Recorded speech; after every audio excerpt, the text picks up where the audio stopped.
Good morning, Radhe Radhe. तो सवार में उठी घरना काम थई गया छे चालू। तो मम्मी बनावेली छे चाय, तो तमे जोई शको छो।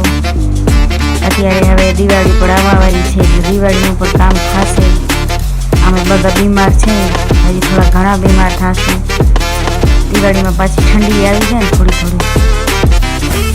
પછી ચિરાગને આઈસ જાય છે પાણીપુરીનો નજારો લેવા, આવ્યો છે કે નથી આવ્યો ભાઈઓ।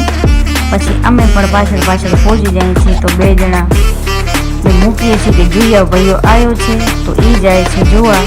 પછી અમે બધા ભેગા થઈને 200 રૂપિયાની પાણીપુરી ખાઈ જાય છે। થોડીક ખાધી, થોડીક પાર્સલ કરાવી। એ બધું પાર્સલ કરાવીને ઘરે આવીને જોયું તો ધવલભાઈ અમારી ચપ્પલ પહેરી કોક સામે વાતો કરતા હોય છે। એ પણ આટલા કોન્ફિડન્સમાં તમે જોઈ શકો છો।